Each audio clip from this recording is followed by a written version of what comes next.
Hello dear students, तो आज हम स्टार्ट करेंगे ड्यूअल नेचर ऑफ मैटर। सो ये मॉडर्न फिजिक्स का बहुत ही इंपॉर्टेंट चैप्टर होता है एंड वेरी इजी चैप्टर होता है। ठीक है, सो हमेशा जेईई नीट एग्जाम में हमेशा एक या फिर दो क्वेश्चंस इस चैप्टर से आता है। ठीक है, बहुत ही इजी चैप्टर है, बहुत ही कॉन्सेप्चुअल एंड न्यूमेरिकल बेस्ड। ठीक है, सो इस चैप्टर में पहला क्या देखना है हमको, ड्यूअल नेचर ऑफ मैटर। अभी कोई भी ऑब्जेक्ट, उसका मतलब क्या, दो टाइप का नेचर होता है, दो टाइप का कैरेक्टरिस्टिक्स होता है। ठीक है, एक होता है पार्टिकल कैरेक्टरिस्टिक्स और एक होता है वेव कैरेक्टरिस्टिक्स। तो वही हमको अच्छे से इन डिटेल्स पढ़ना है। ठीक है, सो पहले हेडिंग दे दो सब लोग, that is wave particle duality. इसका मीनिंग क्या है, कोई भी ऑब्जेक्ट के पास दो टाइप का प्रॉपर्टीज होता है, one is wave property and one is particle nature property. ठीक है, हम लोग अच्छे से देखेंगे। तो पहले हम लोग स्टार्ट कर से है लाइट से। ठीक है ना, light. Okay, light has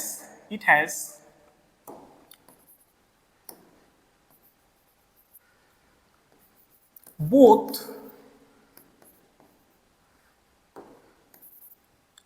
wave nature as well as particle nature,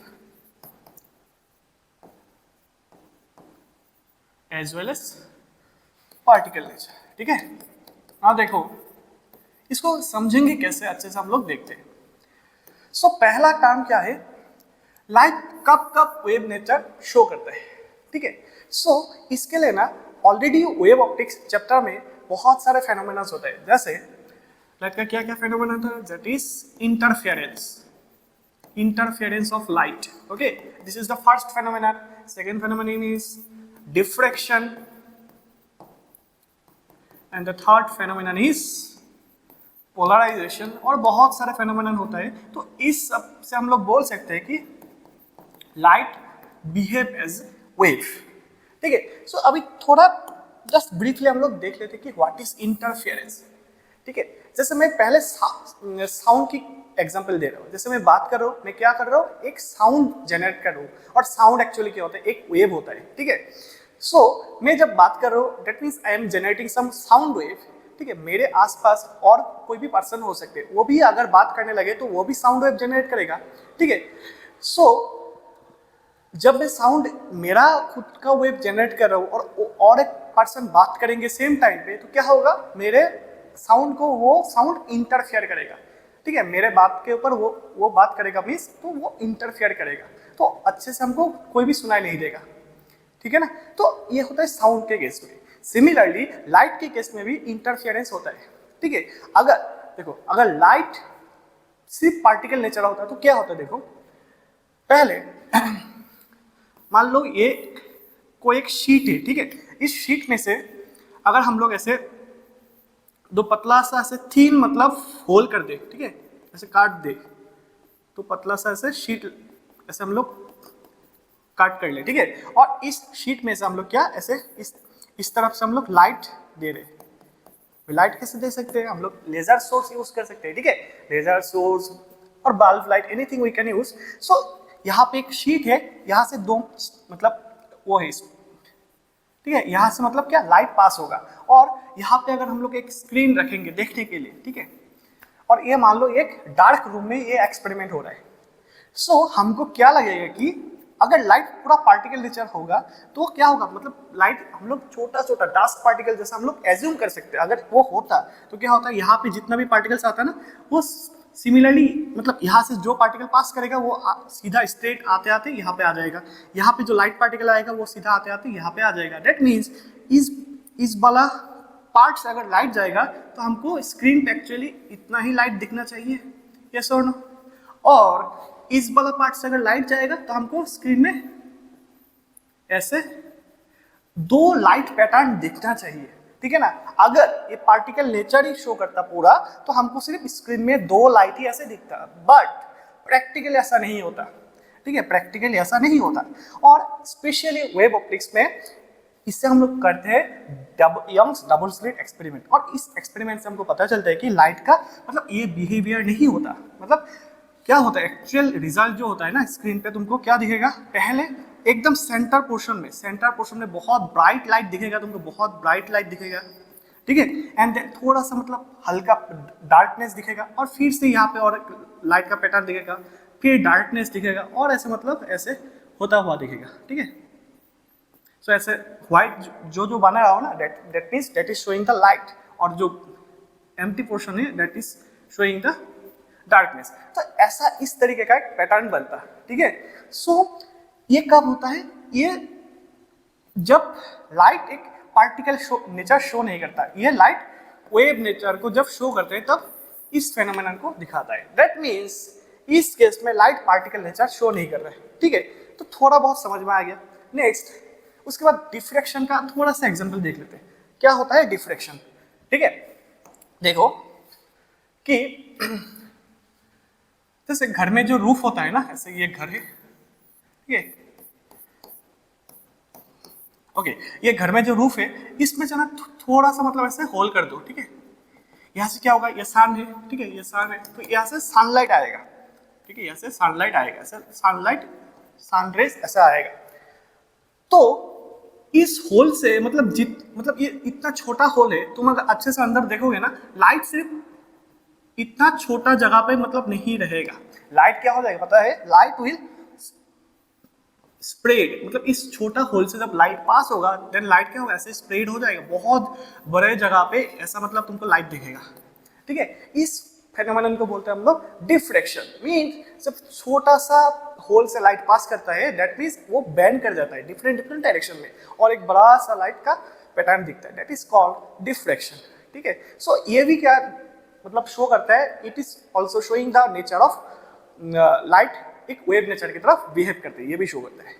similarly और पोलराइजेशन और एक टॉपिक है, वो हम लोग डिटेल्स इन डिटेल्स हम लोग वेव ऑप्टिक्स में देखेंगे, ठीक है। सो ये तीनों जो फेनोमेनन है ना, ये तीनों फेनोमेनन बताते हैं कि लाइट इज ए वेव, ठीक है। लेकिन अब इस चैप्टर में हम लोग देखने वाले कि लाइट पार्टिकल नेचर कब शो करता है, कैसे शो करता है, वो हम लोग देखेंगे अच्छे से, ठीक है। ओके ओके, सो अभी हम पढ़ेंगे कि फोटो इलेक्ट्रिक इफेक्ट क्या होता है। तो इस चैप्टर में यही सबसे बहुत इंपॉर्टेंट टॉपिक है। सो इसको अगर समझ लोगे ना तो नेक्स्ट जो टॉपिक आएगा इस चैप्टर में वो बहुत अच्छे से समझ में आ जाएगा, ठीक है। सो पहले हम लोग देखते हैं कि ये इफेक्ट क्या है। उसके लिए पहले you should consider a metal sheet, okay. ये है कोई मेटल शीट। अच्छा, अभी मेटल के अंदर क्या होता है, तुम अगर अच्छे से देखते हो कि उसका स्ट्रक्चर, मेटल के अंदर जो भी स्ट्रक्चर होता है ना, दैट मीन्स बहुत सारा क्या होता है, एटॉम्स होता है, दैट इज मीन्स इस तरीके का जो बना रहा हो ना, that is showing the nucleus, okay, positive, क्योंकि न्यूक्लियस में क्या होता है, प्रोटॉन्स एंड न्यूट्रॉन्स होता है। न्यूट्रॉन्स तो न्यूट्रल होता है और प्रोटॉन्स का टोटल पॉजिटिव चार्ज होता है। दैट मीन्स एक न्यूक्लियस क्या कंप्लीटली पॉजिटिव चार्ज होता है, ठीक है। सो मेटल्स का इनसाइड में क्या होता है, ऐसे बहुत सारा क्या रहता है, न्यूक्लियस रहता है और न्यूक्लियस के सराउंड क्या होता है, इलेक्ट्रॉन्स रिवॉल्व करता है, ठीक है। अच्छा, जो भी इलेक्ट्रॉन अभी डिफरेंट डिफरेंट ऑर्बिट में हो सकता है, ठीक है, लेकिन हम लोग मोस्टली फोकस करेंगे किसके ऊपर, वैलेंस इलेक्ट्रॉन। अभी वैलेंस इलेक्ट्रॉन क्या होता है, जो भी आउटर मोस्ट ऑर्बिट में इलेक्ट्रॉन रहता है उससे हम लोग बोलते हैं वैलेंस इलेक्ट्रॉन, और इनर ऑर्बिट में जो भी इलेक्ट्रॉन रहता है वो न्यूक्लियस के थोड़ा पास रहता है, ठीक है। तो इलेक्ट्रॉन और न्यूक्लियस के बीच में जो अट्रैक्शन होता है ना इनर ऑर्बिट वाला इलेक्ट्रॉन के साथ, वो बहुत स्ट्रांग होता है, तो उस इलेक्ट्रॉन को हम लोग इजीली निकाल नहीं सकते। लेकिन वैलेंस इलेक्ट्रॉन क्या होता है, वो आउटर मोस्ट ऑर्बिट में होता है, तो वो न्यूक्लियस से बहुत लूजली बाउंड होता है। तो उस वैलेंस इलेक्ट्रॉन को अगर हमको एटम से निकालना है कोई भी एनर्जी देके, सो हम मतलब कम एनर्जी देके उसको आराम से निकाल सकते हैं, क्योंकि वैलेंस इलेक्ट्रॉन और न्यूक्लियस का डिस्टेंस जो है ना बहुत दूर है, इसीलिए उसके बीच में जो फोर्स ऑफ अट्रैक्शन है बहुत ही वीक है। ओके, सो अभी जो भी इलेक्ट्रॉन्स है ना हम लोग जस्ट कंसीडर करेंगे क्या, वैलेंस इलेक्ट्रॉन को, और ये वैलेंस इलेक्ट्रॉन न्यूक्लियस के साथ अभी भी क्या बॉन्ड में है, ठीक है। इस इलेक्ट्रॉन्स अभी भी फ्री नहीं है, क्या है, बाउंडेड इलेक्ट्रॉन्स और बॉन्ड इलेक्ट्रॉन्स। सो इस इलेक्ट्रॉन को अगर मैं थोड़ा सा एनर्जी मतलब जो नेसेसरी है उस लेवल का एनर्जी अगर मैं दे दूं तो क्या होगा, ये इस इलेक्ट्रॉन के पास एनर्जी आ जाएगा, तो अभी ये बॉन्डिंग नहीं करेगा, ये फ्री हो जाएगा, दूसरी जगह चला जाएगा, ठीक है, क्योंकि उसको एनर्जी मिल गया, तो उसको मतलब वो काइनेटिक एनर्जी में चेंज कर लेगा और उसको स्पीड मिल जाएगा, तो ये बॉन्ड ब्रेक करके ये चला जाएगा, ठीक है। सो वैलेंस इलेक्ट्रॉन बहुत लूजली बाउंड होता है, उसको अगर रिक्वायर सफिशिएंट एनर्जी अगर हम लोग दे देंगे, so electron will gain the energy and it will bond the bond, it will break the bond between the nucleus and electron and it will go outside, ठीक है। सो फोटो इलेक्ट्रिक इफेक्ट में actually क्या होता है, हम लोग just वही चीज मेटल की केस पे जस्ट याद रखो कि यहाँ पे ना बहुत सारा वैलेंस इलेक्ट्रॉन्स होता है, ठीक है। इसको थोड़ा सा अगर एनर्जी मिल जाएगा तो ये इलेक्ट्रॉन्स क्या हो जाएगा, they will break the bond. ये मान लो बॉन्ड है इलेक्ट्रॉन और न्यूक्लियस के बीच में जो बॉन्ड है, इसको एनर्जी मिल गया तो ये बॉन्ड ऐसे ब्रेक करेगा और इलेक्ट्रॉन से चला जाएगा, that means electron will become free electron, yes और नो। सो थोड़ा एनर्जी दे दोगे तो इलेक्ट्रॉन जो भी बॉन्डेड था वो फ्री इलेक्ट्रॉन्स हो जाएगा। तो मेटल की केस में हम लोग बोल सकते हैं कि बहुत सारा फ्री इलेक्ट्रॉन होता है, ठीक है।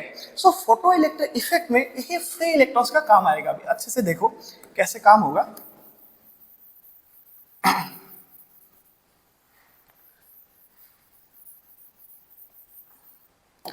ठीक है। सो हम लोग जस्ट क्या कंसीडर करेंगे, हम लोग ऐसे इस मेटल की टॉप सरफेस में हम लोग ऐसे लाइट इंसिडेंट करेंगे कि हम कुछ लाइट दे रहे हैं, ठीक है। लाइट तुम सनलाइट भी यूज कर सकते हो या फिर लेजर लाइट, जो भी यूज करना चाहो। यहाँ पे मैंने जैसे ग्रीन कलर का लाइट मतलब इंसिडेंट किया। और एक चीज याद रखना, डिफरेंट कलर जैसे yellow light, blue light, green light, सब डिफरेंट लाइट का डिफरेंट फ्रीक्वेंसी या फिर डिफरेंट वेवलेंथ होता है, तो ये सेम नहीं होता, ठीक है। सो मानो यहाँ पे मैं लाइट इंसिडेंट किया, और light is nothing but what, light is a energy, ठीक है ना।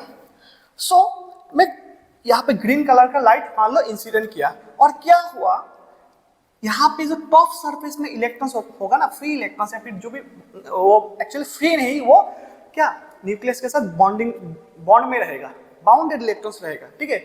सो यहाँ पे मतलब बहुत सारा इलेक्ट्रॉन्स है, ठीक है, these are the bounded electrons, अभी तक फ्री नहीं हुआ। लेकिन जब ये सफिशिएंटली एनर्जी मैंने दे दिया तो क्या होगा, ये जो इलेक्ट्रॉन्स है ना, वो न्यूक्लियस के साथ जो भी बॉन्डिंग में था, वीकली बॉन्डिंग में था, ये एनर्जी मिलने के बाद अगर ये सफिशिएंट एनर्जी हुआ कि वो बॉन्ड ब्रेक करने में, तो इलेक्ट्रॉन क्या, वो बॉन्ड ब्रेक करके ऐसे बाहर निकल जाएगा, इलेक्ट्रॉन ऐसे उस बॉन्ड से मतलब इस सरफेस से ऐसे बाहर निकल जाएगा। तो इस इलेक्ट्रॉन को बोलेंगे हम लोग फोटो इलेक्ट्रॉन। इस इलेक्ट्रॉन को हम लोग बोल सकते हैं फोटो इलेक्ट्रॉन,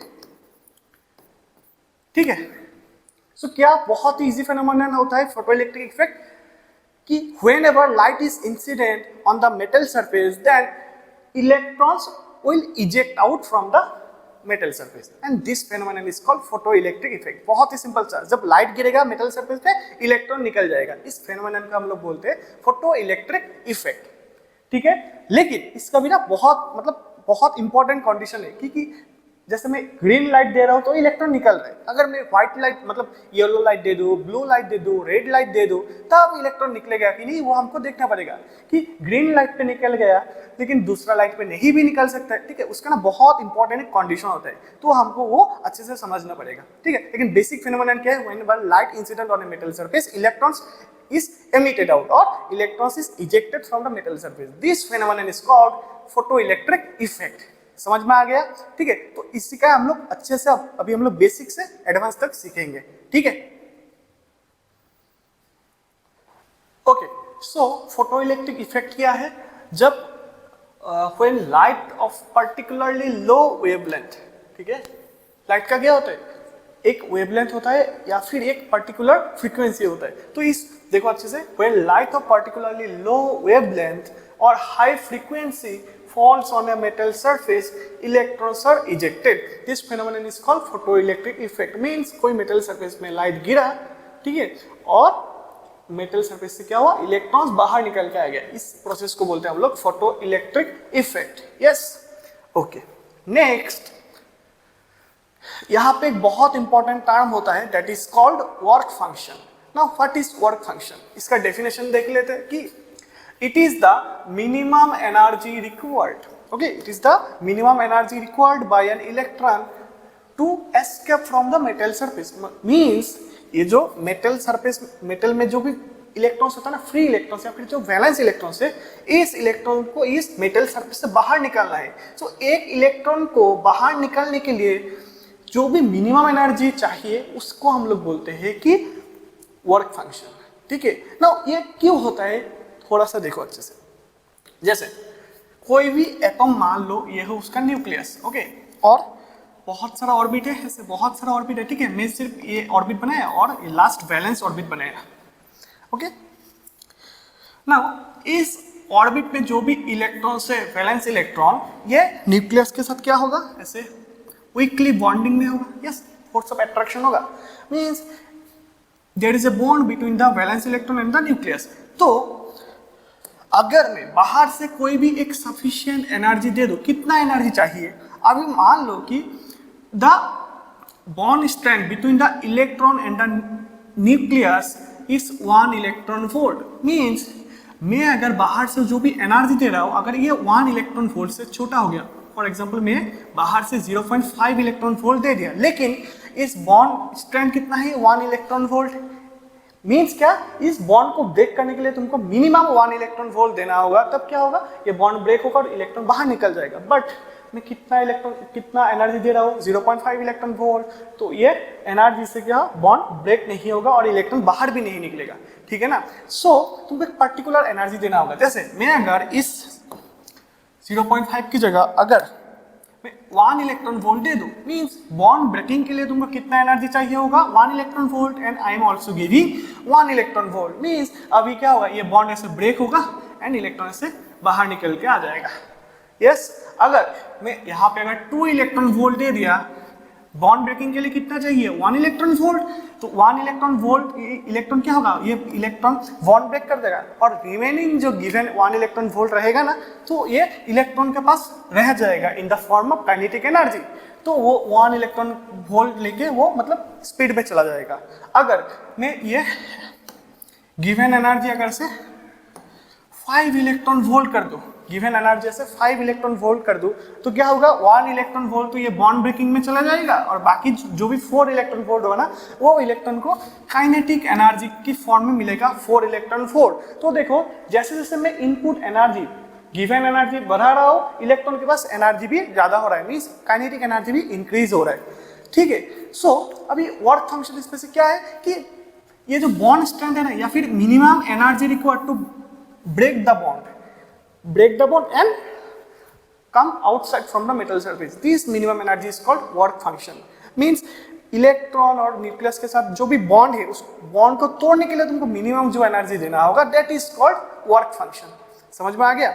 ओके, बहुत ही सिंपल। ठीक है, सो जैसे हम लोग प्लेटिनम के केस में देख सकते हैं कि इसका वर्क फंक्शन कितना है इस मेटल का, 5.65 इलेक्ट्रॉन वोल्ट। मींस एक इलेक्ट्रॉन को प्लेटिनम मेटल सरफेस से निकालने के लिए कितना एनर्जी देना होगा, मिनिमम तुमको 5.65 इलेक्ट्रॉन वोल्ट एनर्जी देना होगा। इससे अगर कम एनर्जी दे दोगे ना, तो इलेक्ट्रॉन बाहर नहीं निकलेगा। ठीक है, सिमिलरली सीजियम के केस में कितना है, 2.14 इलेक्ट्रॉन वोल्ट। मीन्स इसमें देखो मिनिमम एनर्जी कितना चाहिए, 2.14 इलेक्ट्रॉन वोल्ट। तो अभी देखो इस दोनों मेटल से, प्लेटिनम और सीजियम से, किसका वर्क फंक्शन कम है, सबसे कम किसका है, सीजियम का है। मीन्स सीजियम को बहुत कम एनर्जी दे दोगे ना, तो भी क्या हो जाएगा, इलेक्ट्रॉन्स निकल जाएगा। मीन्स जो भी मेटल का वर्क फंक्शन कम है, वो मेटल अच्छा होता है किसके लिए, फोटो इलेक्ट्रिक इफेक्ट के लिए। और फोटो इलेक्ट्रिक इफेक्ट क्या है, जब लाइट कोई मेटल सरफेस पे गिरता है, इलेक्ट्रॉन्स उससे बाहर निकल के आता है। और जिस मेटल के केस में वो एनर्जी रिक्वायर्ड या फिर वर्क फंक्शन कम होगा, तो उसमें कम एनर्जी चाहिए होगा इलेक्ट्रॉन को निकलने के लिए। तो जिसका वर्क फंक्शन कम, उसका मतलब वो that is very good for photo electric effect. और ये जो वर्क फंक्शन है, that depends on the nature and surface of the metal. ठीक है, समझ में आ गया? तो वर्क फंक्शन अभी बहुत ध्यान से याद रखिए, वर्क फंक्शन क्या था, it is the minimum energy required to escape an electron from the metal surface. एक इलेक्ट्रॉन को मेटल सरफेस से बाहर निकलने के लिए जो भी एनर्जी चाहिए होगा, उस मिनिमम एनर्जी को बोलेंगे हम लोग वर्क फंक्शन। समझ में आ गया? Yes, okay, next. ओके, सो अभी हम लोग देख लिया कि फोटो इलेक्ट्रिक इफेक्ट क्या है। ओके, नाउ इस इफेक्ट, ये फोटो इलेक्ट्रिक इफेक्ट से हम लोग बोल सकते हैं कि लाइट क्या है, लाइट शोज पार्टिकल नेचर, जैसे इंटरफेरेंस, डिफ्रेक्शन, पोलराइजेशन, ये 3 फेनोमेनन से हम लोग बोल सकते थे कि लाइट क्या शो करते हैं, वेव नेचर शो करते हैं। एंड फोटो इलेक्ट्रिक इफेक्ट से क्यों हम लोग बोल सकते हैं कि लाइट पार्टिकल नेचर शो करते हैं। सो देखो अच्छे से, जैसे हम लोग लाइट इंसिडेंट किया कहाँ पे, मेटल सरफेस पे, और इस मेटल सरफेस का अभी थोड़ी देर पहले पढ़ लिया कि उसमें क्या होता है, एक प्रॉपर्टी होता है that is called work function, ठीक है। और ये वर्क फंक्शन क्या होता है, this is the minimum energy required, मतलब ये मिनिमम एनर्जी देना ही होगा ताकि क्या हो जाए, इलेक्ट्रॉन बॉन्ड ब्रेक करके इस मेटल सरफेस से निकल जाए। सो हम लोग एग्जांपल मान लेते हैं कि इस मेटल का वर्क फंक्शन कितना है, 1 इलेक्ट्रॉन वोल्ट है। मीन्स हमको एक इलेक्ट्रॉन को निकलने के लिए मिनिमम कितना एनर्जी देना होगा, मिनिमम 1 इलेक्ट्रॉन वोल्ट, ठीक है। अच्छे से समझो। अभी मैं अगर ये जो लाइट एनर्जी दिया ना, इसका एनर्जी अगर मान लो मैं 0.5 इलेक्ट्रॉन वोल्ट दिया, लेकिन इलेक्ट्रॉन को बॉन्ड ब्रेक करके निकालने में मिनिमम कितना चाहिए होगा, 1 इलेक्ट्रॉन वोल्ट, लेकिन मैंने लाइट का एनर्जी कितना दिया, 0.5 इलेक्ट्रॉन वोल्ट, तो इलेक्ट्रॉन निकलेगा क्या, तो नहीं निकलेगा। इस केस में no electrons ejected, no photo electrons, no electrons emitted और इजेक्टेड, यस और नो, क्योंकि बॉन्ड ब्रेक करने में मिनिमम यहाँ पे कितना चाहिए होगा, 1 इलेक्ट्रॉन वोल्ट, और मैं दे रहा हूँ 0.5 इलेक्ट्रॉन वोल्ट, तो इलेक्ट्रॉन नहीं निकलेगा, ठीक है। ओके, नेक्स्ट, अगर मैं लाइट का एनर्जी अभी 0.5 से हटा के मैं 1 इलेक्ट्रॉन वोल्ट कर देता हूँ, अभी इस केस में इलेक्ट्रॉन निकलेगा क्या, देख लेते हैं कि एक इलेक्ट्रॉन को बॉन्ड ब्रेक करके निकालने के लिए इस केस में कितना मिनिमम एनर्जी चाहिए, दैट इज 1 इलेक्ट्रॉन वोल्ट, और मैं गिवन एनर्जी भी कितना दे रहा हूँ, 1 इलेक्ट्रॉन वोल्ट, यस। तब क्या होगा, इलेक्ट्रॉन आराम से एक इलेक्ट्रॉन ऐसे निकल जाएगा, तो इस पे इलेक्ट्रॉन निकलेगा, मींस फोटो इलेक्ट्रिक इफेक्ट होगा, ठीक है। देखो जितना एनर्जी दिया उतना ही कंप्लीटली यूज्ड हो गया, किसके लिए, बॉन्ड ब्रेकिंग के लिए। तो इलेक्ट्रॉन के पास अभी कितना एनर्जी आएगा, 0 एनर्जी, मींस इलेक्ट्रॉन के पास अभी 0 काइनेटिक एनर्जी है, तो ये रेस्ट पे आ जाएगा। जस्ट मतलब क्या, इलेक्ट्रॉन मेटल सरफेस से बाहर निकल के आ जाएगा और वो रेस्ट पे होगा, ठीक है।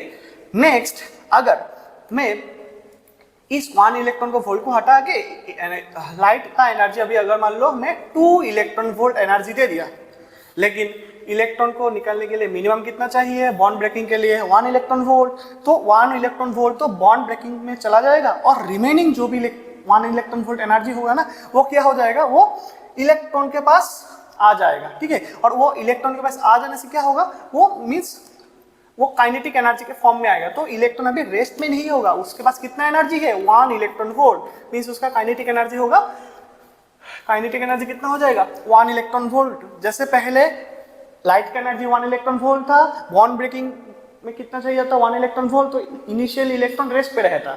अभी जैसे लाइट का एनर्जी बढ़ा दिया तो इलेक्ट्रॉन को भी एनर्जी मिल गया कितना, 1 इलेक्ट्रॉन वोल्ट। सो अभी काइनेटिक एनर्जी आ गया, मीन्स अभी थोड़ा थोड़ा मूव करेगा, थोड़ा स्पीड मतलब स्लोली मूव करेगा, ठीक है।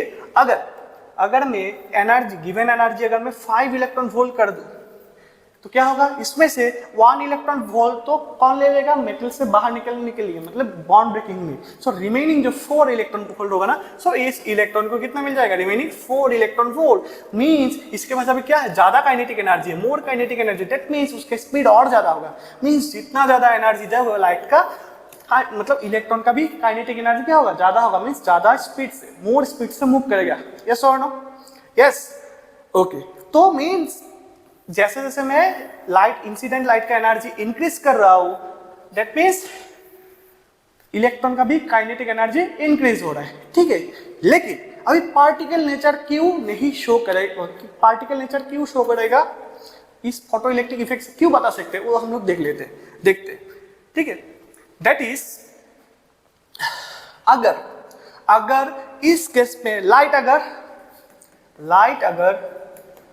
वेव नेचर शो करता, तो क्या होता पता है, जो भी लाइट दे रहा हो, मान लो मैं कितना 5 इलेक्ट्रॉन वोल्ट का लाइट दे दिया, इलेक्ट्रॉन्स तो निकल गए, और इलेक्ट्रॉन्स के बाद कितना एनर्जी आ गया, 4 इलेक्ट्रॉन वोल्ट काइनेटिक एनर्जी आ गया, ठीक है।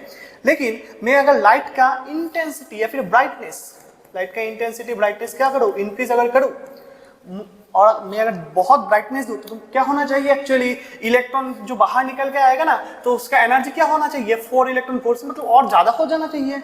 यस और नो, ये हमको मतलब क्या वेव मेथड से पता लगता है ना कि इंटेंसिटी बढ़ाओगे तो मतलब इलेक्ट्रॉन्स का एनर्जी भी बढ़ना चाहिए, बट ये होता नहीं है। इंटेंसिटी बढ़ाने से इलेक्ट्रॉन का काइनेटिक एनर्जी नहीं इंक्रीज होता। क्या होता है, इंटेंसिटी बढ़ाने से सिर्फ number of ejected photo electrons वो बढ़ जाता है, उसका एनर्जी इंक्रीज नहीं होता। तो इसीलिए इस केस में लाइट वेव नेचर शो नहीं करता।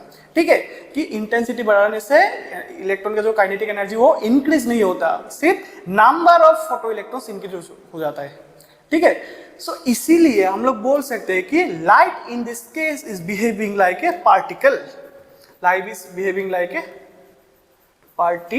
Particle nature. तो इस फेनोमेनन से हम लोग बोल सकते हैं कि लाइट क्या एक पार्टिकल नेचर शो करता है। ठीक है, ठीक है ना, बहुत ही इंपॉर्टेंट प्रॉपर्टी है, समझ में आ गया।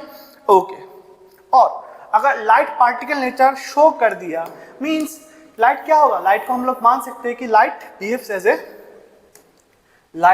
एज ए स्मॉल पार्टिकल और इट बिहेव्स एज ए, और मतलब ऐसे हम लोग पार्टिकल छोटा पार्टिकल मान सकते हैं। ठीक है ना, और ये पार्टिकल एक्चुअली क्या होता है, इस पार्टिकल होता है एक्चुअली लाइट। देखो लाइट इज कंप्लीटली एनर्जी। अगर उसको छोटा स्मॉलेस्ट पार्ट अगर देख लोगे ना, तो जैसे हम लोग कोई भी एटम, जैसे ये पेन है, इसको अगर तोड़ोगे तुमको क्या मिलेगा, एटम्स मिलेगा, और एटम्स को अगर तोड़ोगे तुमको क्या मिलेगा, you will get protons, electron, neutrons. उसको और तोड़ नहीं सकते हो, अगर तोड़ दिया ना तो उसका प्रॉपर्टी मतलब वेल डिफाइंड प्रॉपर्टी नहीं होगा। ठीक है, तो ऑब्जेक्ट का एकदम वेल डिफाइंड मतलब सबसे छोटा पार्टिकल्स क्या होता है, इलेक्ट्रॉन, प्रोटॉन, न्यूट्रॉन्स।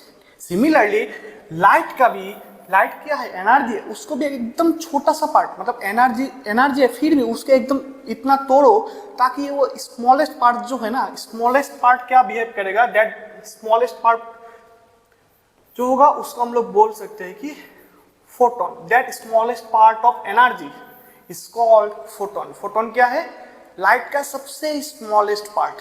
समझ में आ गया, ये सब क्या है, फोटॉन्स है। लाइट में क्या रहता है, फोटॉन्स। ये प्रोटॉन नहीं है, photons, different. Photons and protons are different. ठीक है, फोटॉन्स क्या है, लाइट का स्मॉलेस्ट पार्ट, या फिर हम लोग बोल सकते हैं smallest packet of energy is called photon. समझ में आ गया। ठीक है, तो लाइट क्या है, light from this experiment we can see that light behaves as particle nature and the smallest part of the light is known as photon. ठीक है, okay, now we'll see the properties of photon. ठीक है, okay, so अभी हम देखेंगे photons का properties क्या होता है। तो photon क्या था पहले, photon is nothing but the smallest part of the energy. Yes or no? Okay, so first property is that is photon always travels at a speed of c equal to approximately 3 into 10 to the power 8 metre per second in vacuum. देखो light vacuum में कितना speed से travel करता है, 3 into 10 to the power 8 metre per second. तो light के अंदर ही क्या है, फोटॉन्स। तो फोटॉन्स भी क्या लाइट के स्पीड से ही ट्रेवल करेगा। एक्चुअली लाइट का स्पीड क्या है, एक्चुअली फोटॉन्स का स्पीड है, लेकिन ये वैक्यूम में है या फिर मतलब फ्री स्पेस एयर में हम लोग मान सकते हैं। बट अगर वो डिफरेंट मीडियम में चला गया, जैसे लिक्विड, वाटर या फिर और कोई मीडियम में चला गया, तो स्पीड उसका चेंज हो जाएगा। ठीक है, okay. Next, mass of the photon is not defined according to the mechanics. तो वो हम लोग नहीं बोल सकते कि फिक्स्ड मास कितना है, लेकिन बट अगर फोटोन अगर रेस्ट हो जाएगा ना, rest mass of photon is considered as 0। अगर कोई फोटोन रेस्ट पे आ जाएगा मीन्स मान सकते हो कि हमेशा लाइट क्या 1 सेकेंड में 3 into 10 to the power 8 metre वो चलता है। अगर फोटोन रेस्ट पे आ गया है ना, तो उसका मास हम लोग ले सकते हैं कि उसका मास कितना है, 0। Okay, the third property is photons are electrically neutral. इसका मीनिंग क्या है, जैसे प्रोटॉन्स क्या होता है, प्रोटॉन पॉजिटिव चार्ज होता है, ठीक है, और इलेक्ट्रॉन्स क्या होता है, नेगेटिव चार्ज होता है। जैसे वो हम लोग कोई मैग्नेटिक फील्ड या फिर कोई इलेक्ट्रिक फील्ड में अगर रख दूंगा तो क्या होगा, प्रोटॉन्स एंड इलेक्ट्रॉन्स उसके ऊपर इलेक्ट्रिक फील्ड, इलेक्ट्रिक फोर्स लगाएगा, या फिर मैग्नेटिक फील्ड चार्ज के ऊपर क्या मैग्नेटिक फोर्स अप्लाई करेगा। बट फोटोन न्यूट्रल होता है, तो उसके ऊपर magnetic field and electric field कोई भी फोर्स नहीं लगाएगा। मीन्स मान सकते हो कि अगर मान लो कि यहाँ पे ऐसा मैग्नेटिक फील्ड है, ये किस तरीके का मैग्नेटिक फील्ड है, that is inward magnetic field. Okay, ऐसे इनवर्ड अंदर की तरफ मैग्नेटिक फील्ड लाइन से अगर फोटोन है, अगर ये फोटोन होगा ना, अगर मान लीजिए फोटोन इस ऐसे राइट साइड में जा रहा है, ठीक है ना, उसका स्पीड है, तो क्योंकि ये न्यूट्रल है तो ये मैग्नेटिक फील्ड इसके ऊपर कोई फोर्स नहीं लगाएगा, ठीक है। सो ये सीधा ऐसे without bending, without any other part, ये स्ट्रेट ऐसे चला जाएगा, कोई भी मतलब इफेक्ट नहीं होगा इलेक्ट्रिक फील्ड या फिर मैग्नेटिक फील्ड का। समझ में आ गया? Okay, next the fourth property is photon particle collisions are perfectly elastic collision. Okay, इसको याद रखना है। नेक्स्ट, ये बहुत इंपॉर्टेंट प्रॉपर्टी है, that is each photon has energy, मतलब एक फोटोन का एनर्जी कितना होता है, E equal to H nu, और ये nu actually nothing but it is the frequency. Okay, nu क्या है, nu is the frequency. Frequency का हम लोग स्मॉल f से भी रिप्रेजेंट करते हैं या फिर न्यू से भी कर सकते हैं, न्यू, न्यू। समझ में आ गया? एंड देखो एक फोटोन का एनर्जी कितना है, E equal to H nu. इससे ना ये फॉर्मूला भी हम लोग डिराइव कर सकते हैं। कैसे? कोई भी मीडियम में या फिर वैक्यूम में हम लोग मान सकते हैं कि फोटोन की स्पीड कितना है, c है। ओके, और कोई भी वेव का, लाइट क्योंकि वेव नेचर भी शो करता है, ठीक है ना, सो कोई भी वेव का स्पीड क्या होता है, उसका formula, speed of a wave is nothing but the wavelength of the wave and frequency of the wave. So c equal to lambda nu. So यहाँ से फ्रीक्वेंसी कितना हो जाएगा, यहाँ से फ्रीक्वेंसी हो जाएगा कितना, ये लैम्डा इधर डिवाइड कर दो, c बाई लैम्डा, ठीक है। तो फ्रीक्वेंसी की जगह हम लोग c बाई लैम्डा लिख सकते हैं, क्योंकि since energy of each photon is h new, so new की जगह हम लोग क्या लिख सकते हैं, c बाई लैम्डा, तो h c बाई लैम्डा। सो ये और एक फॉर्मूला आ जाएगा इन टर्म्स ऑफ लैम्डा। समझ में आ गया? सो इन टर्म्स ऑफ फ्रीक्वेंसी ये फॉर्मूला है h न्यू, और इन टर्म्स ऑफ लैम्डा ये फॉर्मूला है। नाउ यहाँ पे जो टर्म है ना h, इसको बोल सकते हैं हम लोग प्लैंक्स कांस्टेंट, ये कांस्टेंट होता है, ठीक है। और इसका वैल्यू बहुत इंपॉर्टेंट है इस चैप्टर में, that is 6.626 into 10 to the power -34 joule into second. ये यूनिट भी ध्यान से देखना है, ठीक है। इसको मतलब कोई लोग जूल पर सेकेंड लिखते हैं, ये गलती मत करना, ठीक है। और in terms of CGS unit या फिर इलेक्ट्रॉन वोल्ट में अगर कन्वर्ट करोगे जूल को, दैट इज क्या होगा, 4.136 into 10 to the power -15 electron volt into second. Mostly हम लोग ये जूल वाला याद रखते हैं, ठीक है ना। सो इस फॉर्मूला से देखो कि फोटोन का एनर्जी जो है वो क्या है। अगर फर्स्ट फॉर्मूला देखें तो E equal to H into nu, ये तो कांस्टेंट है, ये तो मतलब एनर्जी एच के ऊपर डिपेंड नहीं करेगा क्योंकि वो कांस्टेंट है। और फ्रीक्वेंसी के ऊपर कैसे डिपेंड करेगा, एनर्जी देखो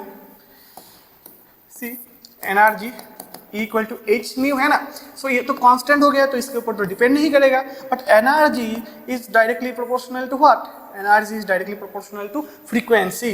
मीन्स अगर मैं फ्रीक्वेंसी को इंक्रीज करूँ तो एनर्जी क्या होगा, इंक्रीज हो जाएगा। अगर फ्रीक्वेंसी को ऐसे डिक्रीज करूँ तो एनर्जी क्या हो जाएगा, एनर्जी विल ऑल्सो डिक्रीज, ठीक है। अगर मेरे को ज्यादा एनर्जी चाहिए लाइट में तो मैं क्या करूंगा, उसका फ्रीक्वेंसी इंक्रीज करा दूंगा, ठीक है। बहुत ही इंपॉर्टेंट, मतलब इजी है। Next, in terms of wavelength, तो वेवलेंथ की टर्म्स मतलब कैसे डिपेंड करते हैं एनर्जी, देखो energy of photon equal to क्या है, in terms of wavelength is hc by lambda. So इस फॉर्मूला से देखो कि h प्लैंक्स कांस्टेंट है एंड c क्या है, speed of light in vacuum, ये भी कांस्टेंट है। तो ये दोनों टर्म क्या हो गया, कांस्टेंट हो गया, तो इस पे तो एनर्जी डिपेंड ही नहीं कर रहा है। सो एनर्जी किस पे डिपेंड कर रहा है, एनर्जी सिर्फ लैम्डा पे, मतलब वेवलेंथ पे डिपेंड कर रहा है। और ये वेवलेंथ पे कैसे डिपेंड कर रहा है, inversely proportional, E is inversely proportional to lambda. Means अगर वेवलेंथ अगर डिक्रीज करोगे तो क्या होगा, एनर्जी इंक्रीज होगा। और अगर वेवलेंथ को ऐसे इंक्रीज करोगे ना, ऐसे लिख देता हूं, मीन्स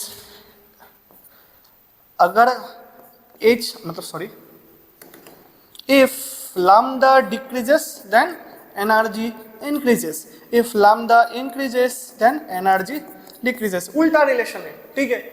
तो अभी मेरे को बताओ, कोई एक लाइट है जिसका एनर्जी मेरे को इंक्रीज कराना है, ठीक है। तो उसके लिए मैं क्या करूं, फ्रीक्वेंसी में मैं कैसे चेंज करूं ताकि उस लाइट का एनर्जी इंक्रीज हो जाए। मैं फ्रीक्वेंसी को इंक्रीज करूं या फिर डिक्रीज करूं, सोचो।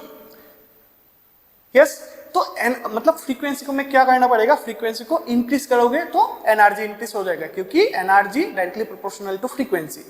और इन टर्म्स ऑफ वेवलेंथ तुम क्या करो ताकि एनर्जी मतलब इंक्रीज हो जाए, क्या करोगे, वेवलेंथ को इंक्रीज करोगे या फिर डिक्रीज करोगे?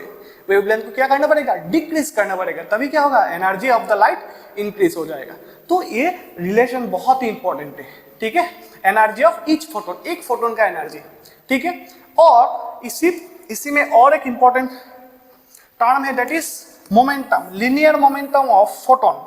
क्योंकि फोटोन देखो, लिनियर मोमेंटम ऑफ फोटोन वो कितना है? फॉर्मूला के अकॉर्डिंग हम लोग देख सकते हैं कि लिनियर मोमेंटम को हम लोग P से डिनोट करते हैं, and that P is nothing but h by lambda. See, linear momentum या फिर डायरेक्टली मोमेंटम बोल सकते हैं, momentum of photon is nothing but h by lambda. This is the formula, very important and basic formula, you should remember. इस chapter में ये दो formula तुमको याद रखना है, बहुत इंपॉर्टेंट है। बहुत बार लिखो, बहुत बार लिखो, अपने आप याद हो जाएगा, ठीक है। नेक्स्ट, तो देखो ये मोमेंटम किस पे डिपेंड कर रहा है? मोमेंटम भी देखो, h तो कांस्टेंट है, इस पे डिपेंड नहीं करेगा, तो मोमेंटम भी क्या? मोमेंटम भी स्मॉल p, हाँ, मोमेंटम को हम लोग स्मॉल p से रिप्रेजेंट करते हैं। तो momentum is also inversely proportional to lambda, means अगर लैम्डा बढ़ाओगे तो मोमेंटम क्या होगा? रिड्यूस हो जाएगा, अगर लैम्डा डिक्रीज करोगे तो मोमेंटम क्या होगा? इंक्रीज हो जाएगा। यस और नो? सो ये था फर्स्ट फॉर्मूला ऑफ मोमेंटम। इस सेकंड फॉर्मूला कहाँ से है? देखो बहुत ही सिंपल है, बहुत ही सिंपल है। सी, लिख लेते हैं पहले फॉर्मूला को कि P इक्वल टू क्या? h by lambda. यस और नो? ओके, ये था फर्स्ट फॉर्मूला। अभी सेकंड फॉर्मूला कैसे डिराइव करोगे? देखो, we know that energy of light, that is nothing but in terms of lambda क्या होता है? That is hc by lambda. Yes. Now what is h by lambda? What is h by lambda? What is h by lambda? That is nothing but momentum. So E क्या हो जाएगा? Energy क्या हो जाएगा? Momentum into what? Momentum into c, और यहाँ से momentum क्या आ जाएगा? So momentum equal to, therefore momentum equal to energy by c, ठीक है। मोमेंटम का और एक फॉर्मूला क्या आएगा? Energy by c। तो ये है सेकंड फॉर्मूला, ऐसे डिराइव हो गया। तो इस फॉर्मूला में क्या? Momentum inversely proportional to lambda हो रहा है, और इस फॉर्मूला में क्या? Momentum is directly proportional to what? Energy, ठीक है। बहुत इंपॉर्टेंट प्रॉपर्टी है, बहुत इंपॉर्टेंट फॉर्मूला से फोटोन का, ठीक है। तो अभी हम लोग एक क्वेश्चन करेंगे, ठीक है। पहले मैं क्वेश्चन दूंगा, तुम लोग सॉल्व करोगे उसे, उसके बाद मैं सॉल्व कराऊंगा। ओके ओके स्टूडेंट्स, पहले इस क्वेश्चन को तुम लोग खुद से ट्राई करो and try to find out the answer. Okay,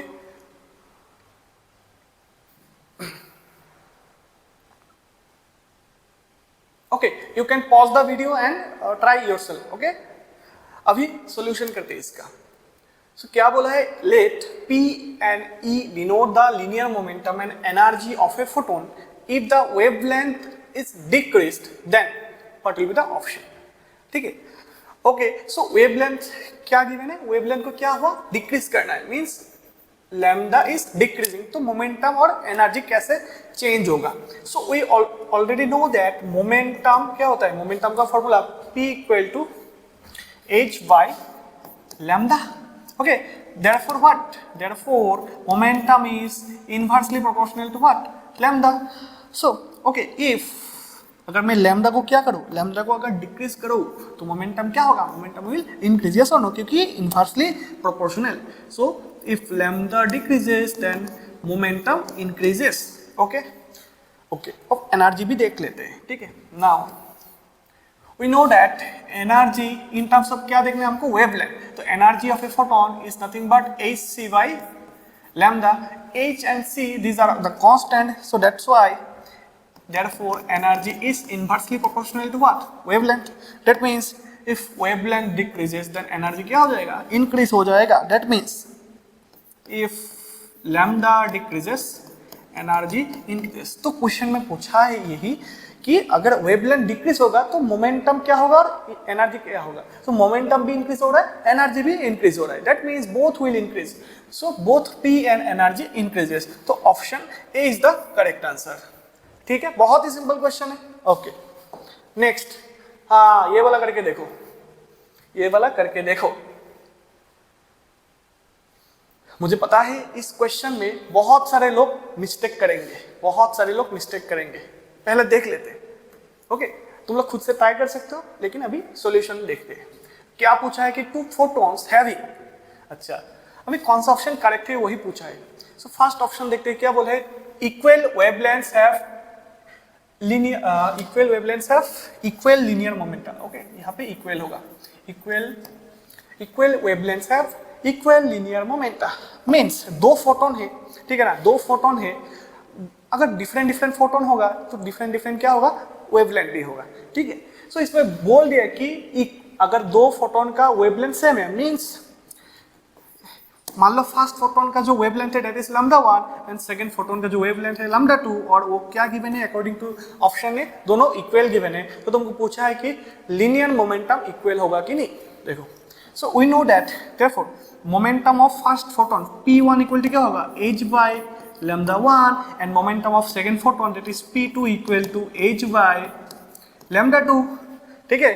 और since what, λ1 and λ2 are same, that means हम लोग लिख सकते हैं क्या, p1 equal to p2, yes ये होगा, तो p1 इक्वल टू p2 बोल सकते हैं। तो ऑप्शन क्या ए होगा क्या, सब लोग यही ट्रिक क्या, यस, बट ये ऑप्शन इनकरेक्ट है, ये ऑप्शन करेक्ट नहीं है, इनकरेक्ट है। क्यों इनकरेक्ट है, देखो वेवलेंथ क्या है, wavelength is a scalar quantity but momentum is a vector quantity, means दोनों मोमेंटम का तो क्या मैग्नीट्यूड दोनों का सेम है, लेकिन डायरेक्शन अगर डिफरेंट हो गया तो बोथ वेक्टर्स आर डिफरेंट। दो वेक्टर, मान लो ए वेक्टर एंड बी वेक्टर, दो वेक्टर है, वो दोनों इक्वल का होगा जब ए मतलब दोनों वेक्टर का मैग्नीट्यूड, उसका लेंथ जो है ना वो सेम होना पड़ेगा, and the direction must be also same, then only what both the vectors will be equal. जैसे कि मैं एक एग्जांपल देता हूँ कि एक वेक्टर है, जैसे A vector equal to 7i cap and B vector equal to -7k cap, ठीक है, दो एग्जांपल ले लिया। सो देखो ए वेक्टर का मैग्नीट्यूड कितना है, magnitude is always a positive, that is 7 unit का वेक्टर है, और उसका डायरेक्शन क्या है, ए वेक्टर का डायरेक्शन पॉजिटिव एक्स एक्सिस में है, ओके। एंड बी वेक्टर का मैग्नीट्यूड क्या है, +7 नॉट -7, क्योंकि मैग्नीट्यूड इज ऑलवेज पॉजिटिव, तो बी वेक्टर का मैग्नीट्यूड भी क्या है, +7 है। मींस ए एंड बी का दोनों का मींस दोनों का लेंथ क्या है, सेम है, magnitude same, that means mod A equal to mod B, yes. But B vector का डायरेक्शन क्या है, -k cap, means k cap अगर ऊपर हुआ तो -k कैप कहाँ पे होगा, नीचे होगा, लेकिन i कैप कहाँ पे है, i कैप इस साइड x एक्सिस पे है, सो that direction are different, so that's why अगर मैग्नीट्यूड इक्वल हो गया बट डायरेक्शन अगर डिफरेंट हो गया तो वो वेक्टर क्या हो जाएगा, डिफरेंट हो जाएगा, इक्वल नहीं होगा, यस। तो इसीलिए अगर मैग्नीट्यूड इक्वल होगा वो शो नहीं करता कि दोनों वेक्टर्स इक्वल है। तो सिमिलरली इस फर्स्ट मतलब ऑप्शन से हमको क्या पता चला कि अगर दोनों का λ1 एंड λ2 वेवलेंथ अगर इक्वल है तो उससे पता चला कि दोनों का मोमेंटम जो है, मोमेंटम का मैग्नीट्यूड सेम है, ठीक है, लेकिन ये नहीं बताता है कि मोमेंटम का डायरेक्शन भी सेम है, इसीलिए इक्वल मोमेंटम नहीं भी हो सकता है, ठीक है, तो इससे हम लोग नहीं बोल सकते, तो ये ऑप्शन इनकरेक्ट है, incorrect. Similarly equal energies have equal linear momentum, again since energy is क्या, energy is a scalar quantity, जैसे ठीक है, ऑप्शन हम लोग बी देखते हैं, वो भी सेम है, बहुत ही इजी है, यहाँ पे कर लेते हैं, okay. See option B, that is क्या गिवन है कि दोनों फोटॉन्स का एनर्जी सेम है, मींस फर्स्ट फोटोन का एनर्जी मान लो E1 है एंड सेकंड फोटोन का एनर्जी मान लो E2 है, और दोनों इक्वल गिवन है, ठीक है। सो अभी क्या पूछा है कि उन दोनों का मोमेंटम इक्वल होगा कि नहीं। मोमेंटम का फॉर्मूला क्या है, दूसरा फॉर्मूला था ना, energy by speed of light in vacuum. So पहला फोटोन का मोमेंटम होगा E1/c and momentum of second photon will be E2/c, yes, since E1 and E2 both are given same, तो एक्चुअल क्या हो जाएगा, P1 equal to P2, means momentum का क्या फिर से आ गया, मैग्नीट्यूड सेम हो गया, बट इससे तो पता नहीं चलता ना कि उन दोनों का डायरेक्शन सेम है। सो ऑल्दो मैग्नीट्यूड सेम है लेकिन डायरेक्शन डिफरेंट हो सकता है, तो इस इक्वेशन भी क्या हो जाएगा, इनकरेक्ट हो जाएगा, यस। अभी थर्ड ऑप्शन देखते हैं कि if they have equal frequencies, means two photons having equal frequency should have also equal linear momentum। Check कर लेते हैं, ये भी इनकरेक्ट ही होगा, चेक कर लेते हैं फिर से, ओके, चेक कर लेते हैं।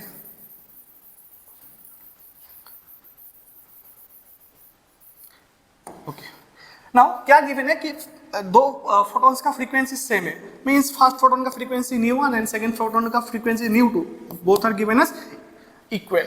ओके, सो फर्स्ट फोटोन का मोमेंटम कैसे लिख सकते हैं, p1 equal to normal formula h by λ1, या फिर हम लोग एनर्जी वाला फॉर्मूला से जाते हैं, ठीक है ना, एनर्जी वाला फॉर्मूला से जाते हैं, that is energy by c। But first photon का एनर्जी क्या हम लोग E1 मान लेते हैं, ठीक है।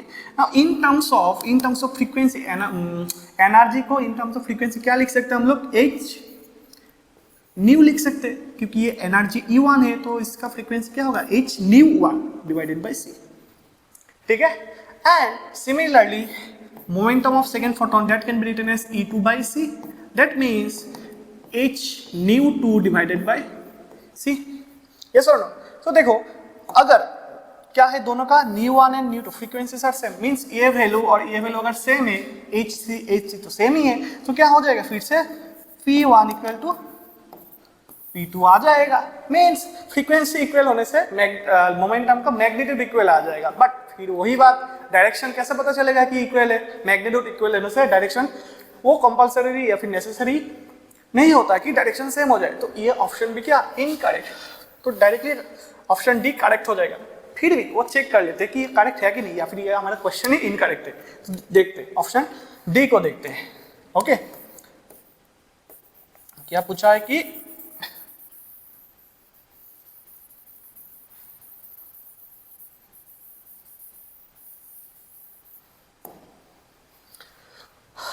if two photons have equal linear momenta then they have equal wavelengths। अच्छा, इस बार क्या गिवन है, इस बार गिवन है कि इक्वल लीनियर मोमेंटा। अच्छा, इस बार ना तुम वेक्टर फॉर्म में ले लो, क्योंकि मोमेंटा इक्वल बोल के दिया, अगर दो वेक्टर क्वांटिटी इक्वल्स है ना, जैसे हम लोग मोमेंटा को p1 vector and p2 vector लिख सकते हैं, और गिवन है कि दोनों इक्वल है, दैट मीन्स क्या, उसका मैग्नीट्यूड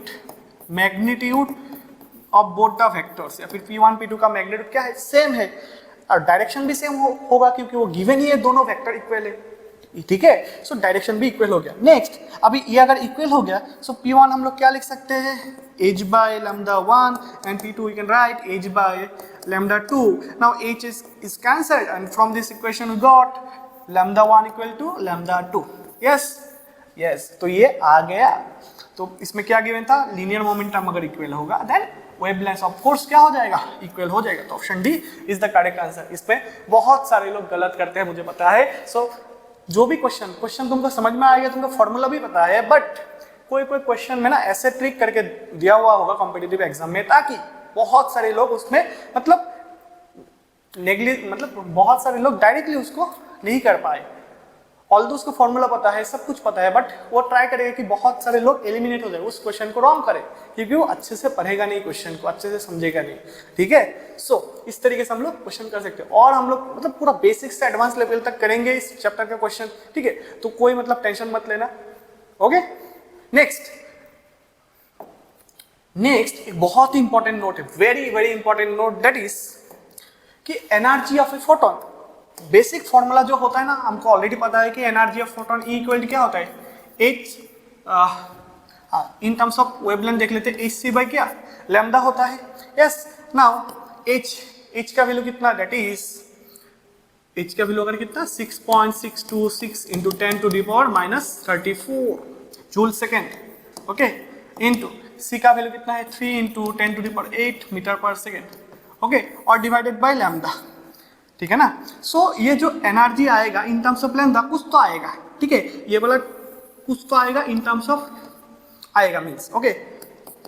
लेकिन यही वाला कैलकुलेशन हम लोग अगर कर लेंगे और वो अप्रोक्सीमेटली कितना देगा पता है, दैट वैल्यू विल बी 1242। ये वाला ऊपर वाला कैलकुलेशन कितना आ जाएगा 1242। बट ध्यान रखना कि इसमें वेवलेंथ किस में दिया होना चाहिए, वेवलेंथ नैनोमीटर में गिवन होना चाहिए, wavelength should be in nanometre, और ये ऊपर 1242 अगर होगा तो इस फॉर्मूला से हम लोग एनर्जी कितना आएगा इन टर्म्स ऑफ इलेक्ट्रॉन वोल्ट में आएगा, जूल में नहीं, किसमें आएगा, इलेक्ट्रॉन वोल्ट में। बहुत ही इंपॉर्टेंट, ये इस फॉर्मूला से बहुत क्वेश्चन आते हैं, इस और ये वाला फॉर्मूला में बहुत ध्यान से देखना कि ऊपर में कितना 1242, इसको ध्यान से याद रखना, ठीक है। बहुत प्रैक्टिस करोगे याद हो जाएगा खुद से, बहुत बार लिखोगे याद हो जाएगा। सो ऊपर होगा कितना 1 to 4, बार बार तुमको ये मल्टीप्लिकेशन कैलकुलेशन नहीं करना है, ठीक है। ये करोगे जूल में आएगा, उसके बाद फिर से तुमको इलेक्ट्रॉन वोल्ट में कन्वर्ट करना पड़ेगा, ठीक है। इससे अच्छा तुम इसको डायरेक्टली याद रखो कि ये कितना 1 to 4 2 है, और वेवलेंथ किस में लेना है तुमको, नैनोमीटर में, डायरेक्टली क्वेश्चन में दिया होगा नैनोमीटर में होगा, एंड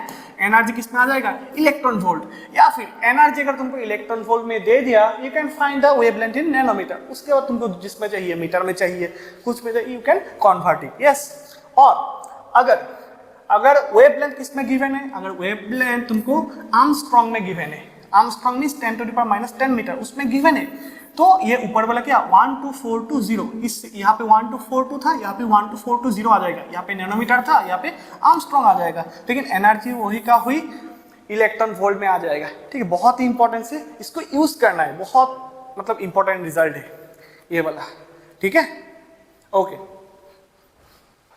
सो एक क्वेश्चन में होमवर्क पे दे रहा हूँ, आप सभी लोग इस क्वेश्चन को सॉल्व करोगे और इसका आंसर मैच करोगे, ठीक है ना। सो क्या गिवन है, if the wavelength of light is 54 into 10⁻⁸ metre, then find the energy of the light. बहुत ही सिंपल क्वेश्चन है, डायरेक्टली फॉर्मूला बेस्ड। तो देखते हैं इसका आंसर क्या होगा। तो आप लोग घर में इसको ट्राई करोगे एंड आंसर मैच करोगे, the answer will be option B, ठीक है। आप लोग ये चेक कर लेना। ओके तो ये होमवर्क सब लोग कर लेना, ठीक है। हम लोग नेक्स्ट क्लास में इसका सोल्यूशन भी करेंगे, एंड फोटो इलेक्ट्रिक इफेक्ट का और भी मतलब बहुत बेसिक से और एडवांस लेवल तक बहुत कुछ बाकी है, उसको हम लोग करेंगे, ठीक है। सो आज के लिए इतना ही, थैंक यू।